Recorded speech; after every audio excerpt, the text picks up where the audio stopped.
इस वीडियो में हम क्लास 11 मैथ्स के फर्स्ट चैप्टर सेट्स की मिसलेनियस एक्सरसाइज का फर्स्ट क्वेश्चन करेंगे। इस चैप्टर के बाकी वीडियोस के लिए डिस्क्रिप्शन बॉक्स में प्लेलिस्ट चेक करें और चैनल को ज़रूर सब्सक्राइब करें। So let's start. Decide among the following sets which sets are subsets of one and another. यहाँ पे 4 सेट्स दिए हैं। आप देख सकते हैं कि बी, सी एंड डी तो रोस्टर फॉर्म में है, लेकिन ए सेट बिल्डर फॉर्म में है। तो पहले तो इसको रोस्टर फॉर्म में लिखना होगा, जैसे इस ये फॉर्म है। फिर हमने ये बताना है कि कौन किसका सबसेट है। ओके, तो सबसे पहले सेट ए क्या है? तो ये है ए का सेट बिल्डर फॉर्म। अब इसको हमने लिखना है रोस्टर फॉर्म में, लेकिन इसके लिए इसको हम पहले सॉल्व करेंगे। तो सॉल्व करने के लिए कैसे करेंगे? यहाँ पे 12 को ऐसे ब्रेक करो जिससे प्लस करके 8 आए, तो 6 इंटू 2 होता है 6 2 याद रखना। तो ये हुआ x square minus 6x minus 2x plus 12 is equal to 0। Group बनाएंगे दो दो के। पहले ग्रुप में x कॉमन है और दूसरे ग्रुप में -2 कॉमन है, अंदर x माइनस 6 बचेगा। आई एम श्योर ये बेसिक फैक्टराइजेशन आपको आता होगा। x माइनस 6 दोनों में है, कॉमन ले लिया हमने। x यहाँ बचा, -2 यहाँ बचा, और इस तरह से x आ चुके हैं हमारे 2 और 6, है ना। अगर इसे 0 रखोगे तो x 6 आएगा, इसे 0 रखोगे तो 2 आएगा। देयरफॉर जो a है ये क्या होगा? 2 6। साथ में बी सी डी क्या है?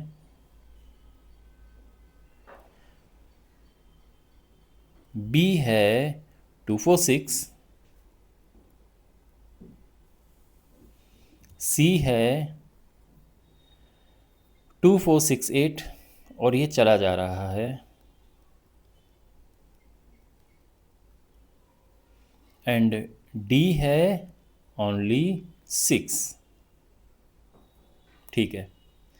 अब यहाँ पर ये है 4, तो ये हमने ये बताना है कि कौन किसका सबसेट है।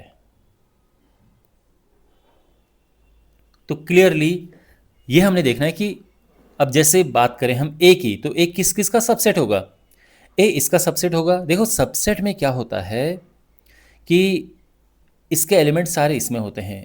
यहाँ पर मान लो कि 2 6 है और दूसरा है 2 4 6, तो ये इसका सबसेट होगा। क्यों? क्योंकि इसके जो एलिमेंट्स हैं सारे इसमें हैं। तो सबसेट का मतलब समझो कि एक टुकड़ा एक तरह से उसका, है ना। तो इसका एक टुकड़ा ये हो गया, इसमें 2 6 है ना, इसमें भी 2 6 है, तो ये इसका सबसेट है। यही हमने देखना है। तो यहाँ पर हम ये लिखेंगे कि हियर, पहले ए के लिए देखते हैं ए किस किस का सबसेट है। A is a subset of B. क्यों? अब रीजन अगर लिखना है तो क्या लिखेंगे कि all the elements of A are in B. Simple. तो ये इसका रीजन हुआ, और सिंपली ए इसका सबसेट है बी का। अच्छा, ए और किसका सबसेट है? ए बिल्कुल सी का सबसेट है। A is a subset of सी।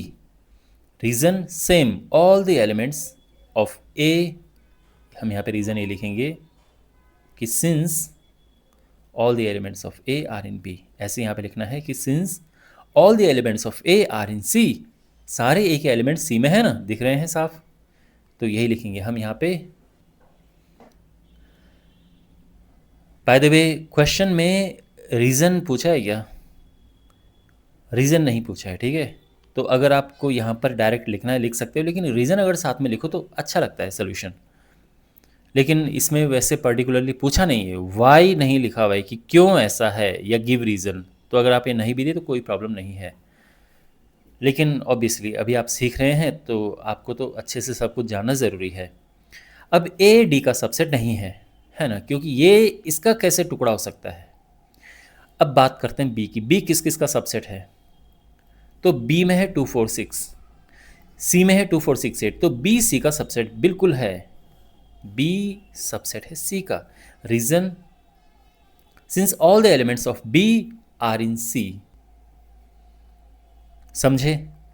अच्छा, अब बी क्या, देखो बी इसका तो है नहीं सबसेट ए का, बी सी का भी नहीं, सी का है, ओके ये हमने लिख दिया है, और डी का नहीं है क्योंकि ये तो अकेला 6 है, तो ये इसका सबसेट नहीं है। अब बात करते हैं सी की। सी देखो सी किसी का भी नहीं है सबसेट, इसका भी नहीं है क्योंकि खुद तो इतना सबसे बड़ा है ये, तो ये इनका तो सबसेट बिल्कुल नहीं होगा। अब बात करते हैं डी की। डी किस किस का सबसेट है? देखो डी इसका है क्योंकि ये 6 है तो 6 इसमें है ना। अच्छा इसका भी है, 6 यहाँ पर है, और इसका भी है 6 यहाँ पर है, तो यानी डी सबसेट है ए का, डी सबसेट है बी का, और डी सबसेट है सी का। रीज़न क्या लिखेंगे कि सिंस, अब देखो यहाँ पे तो ओनली 6 है ना, तो 6 जो है वो ए में है, तो 6 जो कि डी में था वो ए में है। अगर आप लिख सकते हो कि the element that is in D is in A, आप ये भी लिख सकते हैं, और या फिर ये भी ठीक है। फिर यहाँ पे हम लिखेंगे कि 6 बिलोंग्स टू बी, और यहाँ पे लिखेंगे कि सिंस 6 बिलोंग्स टू सी। तो ये आप रीज़न लिख सकते हैं साथ में। तो इस तरह से ये हमारा आंसर आ चुका है, ठीक है, ये कंप्लीट हमारा आंसर है। तो आई होप आपके सोल्यूशन समझ आया होगा।